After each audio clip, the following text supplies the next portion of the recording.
Mga kabady, nagbabalik Dr. Dudes.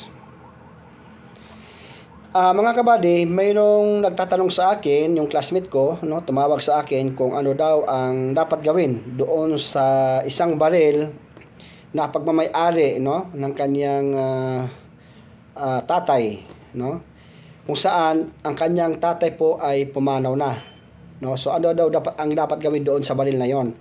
Ano ang proseso para mawala ang liability sa kanila since namatay na po ang kanyang tatay? So yun po, magandang tanong yon. Baka sa ating mga viewers hindi niyo kabisado kung ano dapat gawin, kung kayo po ay hindi pa aware sa batas na to. Tatalakayin natin yung batas, no. Ito yung Republic Act number 10591 or other known as Comprehensive Firearms and Ammunition Regulation Act. Okay? So dito, mag-proceed kayo agad doon sa Section 26. Doon sa Section 26, nakasulat doon, under this law, Republic Act 10591, death or disability of licensee. So ano bang nakalagay doon? Ano bang correct definition na nakasulat doon sa batas na yon, no, dito sa section na ito?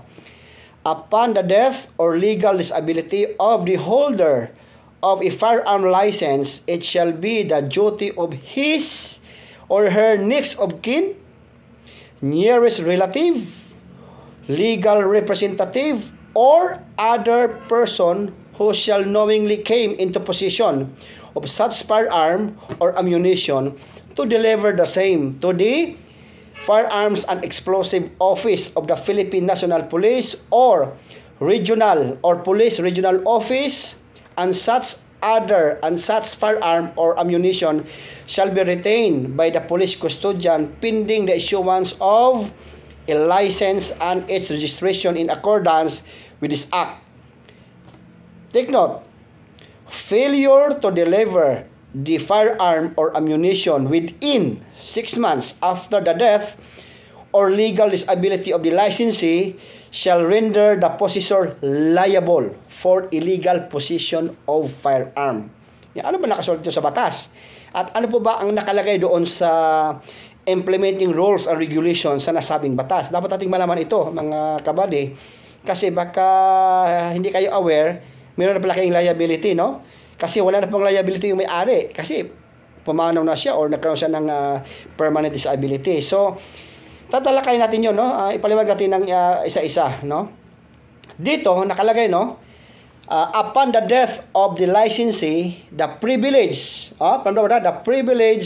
of his or her license to own or possess firearms and the registration of the firearm shall automatically expires. In other words, dahil namatay na siya, automatic expires na yung wala na pong visa ang kanyang mga lisensya, yung LTAF, yung firearm registration, at saka yung permit to carry outside residence kung meron siya nun. So yon. But basically, dalawa lang naman yan kaliman dyan eh.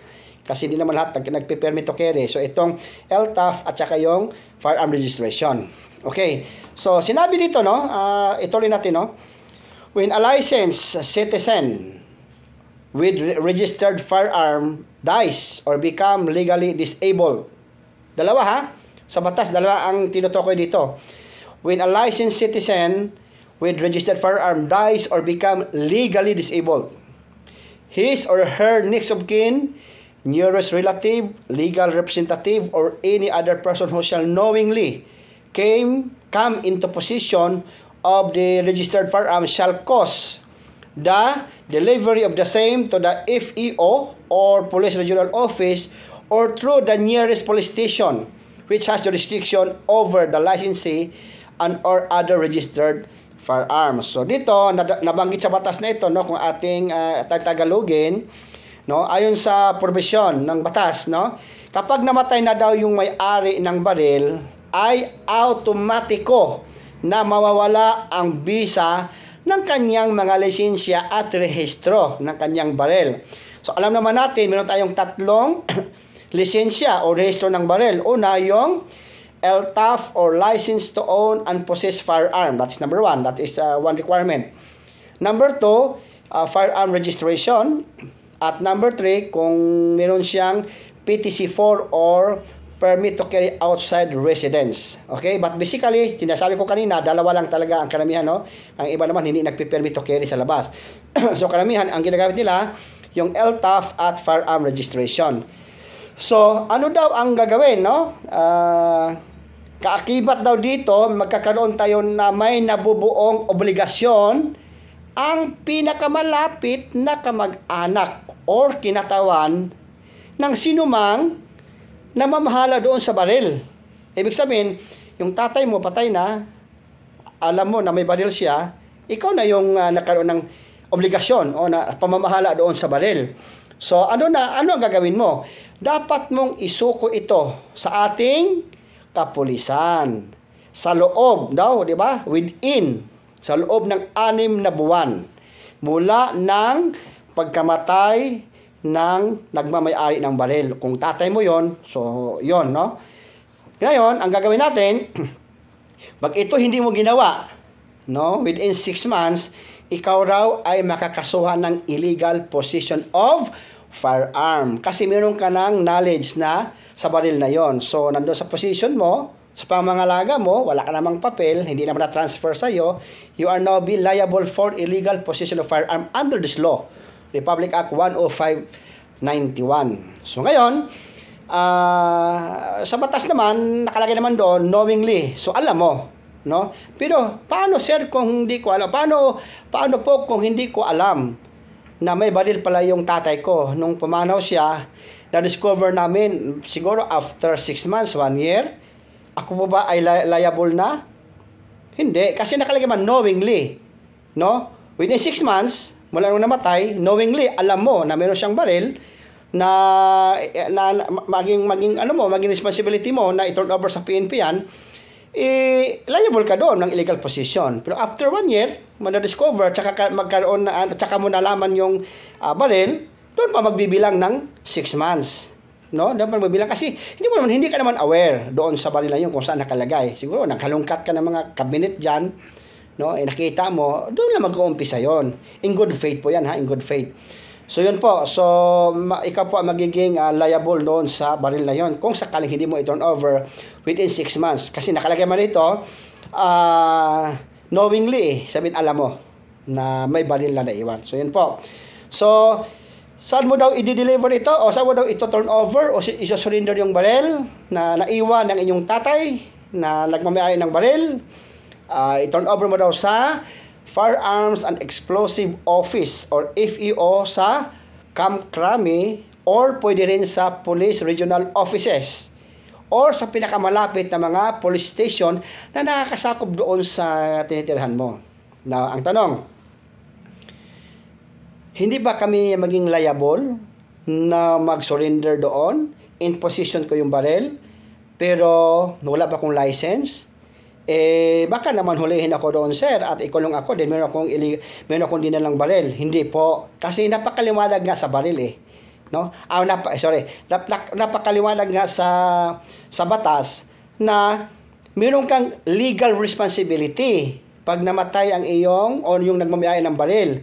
So, ikaw daw may karapatan na o obligasyon na mag-surrender. Ulitin ko, nakalagay dito, who shall knowingly come into possession, yung tao na yon, ikaw yon, no, na naiwanan ng baril, of the registered firearm shall cause the delivery. So, pinapahintulutan ka ng batas na i-deliver, i-turn over, o i-surrender yung baril.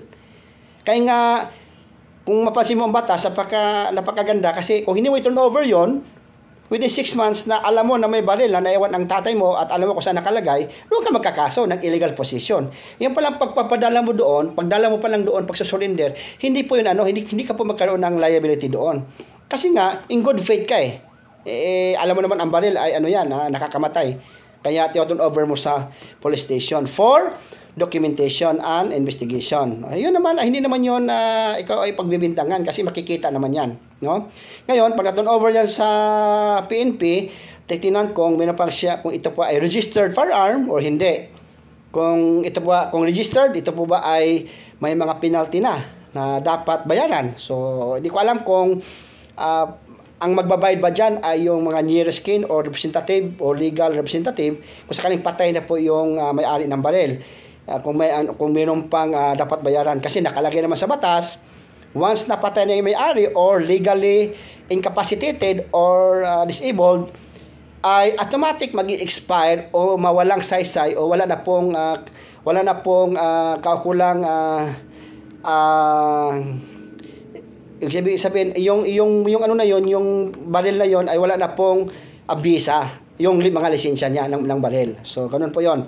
So yun lang mga kabady, ang gawin niyo lang, i-turn over nyo, no, yung baril in good faith. Ito po sa tatay ko, na-discover ko po after pa siyang namatay. Wala na pong gagamit nito kasi hindi naman po ito transferable, except kung bago sa namatay, nilipat sa'yo o binili mo o nakaroon ng deed of donation, may kasulatan, tapos din-over sa pangalan mo o doon sa kung ikaw po mayroong lisensya din o mayroong kang LTAF, pwede yon. Hanggat wala at hindi ka na interesado doon sa baril, kailangan mong ilipat sa pinakamalapit na police station or pinakamalapit na regional office ng PNP or sa Camp Crame mismo para ma-issuean kayo ng resibo o yung acceptance ng baril na itino-over nyo para meron kayong record, meron kayong reset na itino-over nyo yung baril or sinurinder nyo. Tapos sila pong bahala doon sa disposition doon sa baril. Okay po? So, maraming salamat at sana mayroon kayong natutunan sa aking vlog ngayong gabi. Maraming salamat. Bye-bye.